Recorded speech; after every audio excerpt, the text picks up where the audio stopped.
Apple had their Apple Developer Conference. AI is finally coming to Apple. It's an AI system that will basically know everything about you. Concerned about that? Then don't have a Gmail account or a Google account. This is something that I'm excited about, and it's part of AI that I think will be most impactful. It's been Siri. This episode is definitely for iPhone and Apple users. Just a couple of weeks ago, Apple had their Apple Developer Conference, which took place over 3 days. A lot of these changes is pretty obviously is AI.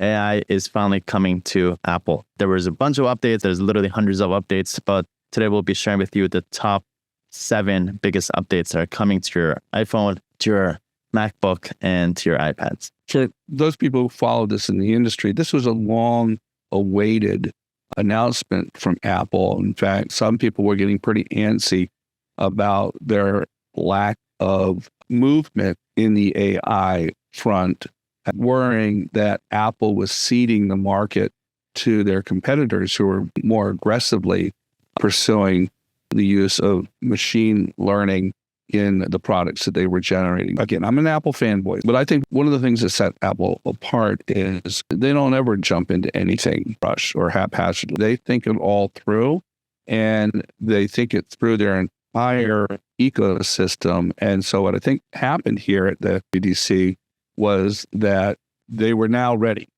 to present it to the world. And as you said, these are 7 points.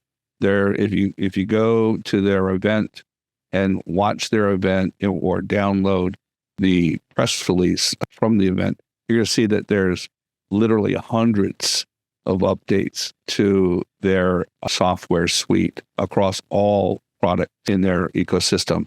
So it's a really exciting time, and I like what they've done. Let's talk about the first one. The first one is Apple Intelligence, which is a play on words with AI. I think that was to their benefit to have AI. It's an AI system that will basically know everything about you.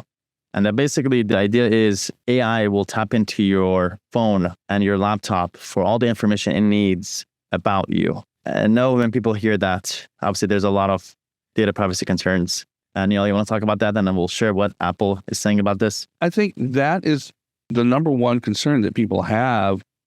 We always hear lay people talk about, I think my phone is listening to me, or I think Facebook is listening to me. I think that they're tailoring their ads based on a conversation I had with a friend. That's creepy. I don't like that. When they realize that's not necessarily how it's being done. And of all the platforms, Apple, Google, Microsoft, to name the top 3, or Amazon as well, them as 4, my personal opinion is Apple pays the biggest attention to privacy and data concerns. I mean, remember, it wasn't so long ago that we had a lot of news coverage because some things that happened, criminal setting on the West Coast there, and the authorities got to cut the phone, people that they labeled as terrorists, and may well have been. And the question boiled down to, could they force Apple to open the phone up and allow that data on that phone to be used in the criminal investigation? That sparked an enormous amount of controversy. And there's a couple sides to that issue.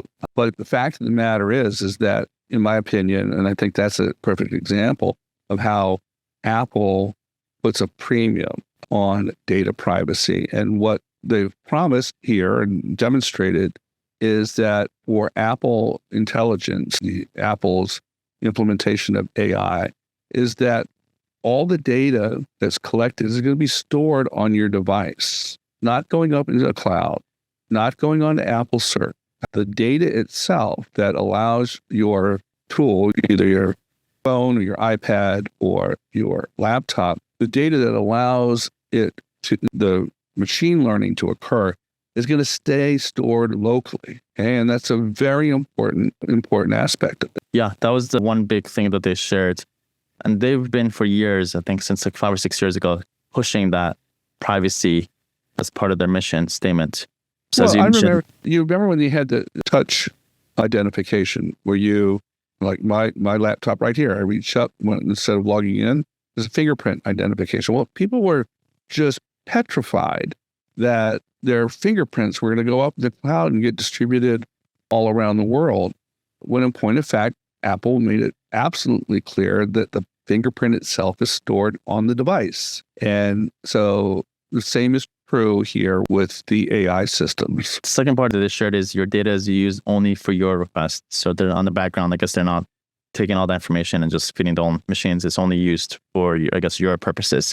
And my take is Google already knows everything about you. Your Gmail is in the hands of Google. Your pictures is in the hands of Apple and Google if you use Google Photos. It's all the information is already exposed. So I don't think that these companies, they're not singling anybody out. It's a collective privacy concerns, not necessarily you being singled out. So if you're concerned about that, then I would say don't have a Gmail account or a Google account because you're already exposed on those platforms. Well, it is a valid point for a lot of people. I get it, but I'm of the opinion that horse is already out the barn. And so what we want to do is manage this process, manage this technology as best we can, and use it for our own purpose.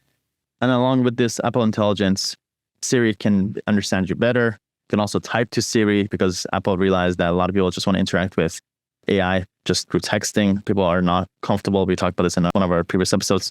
Comfortable speaking to AI. So that's coming out.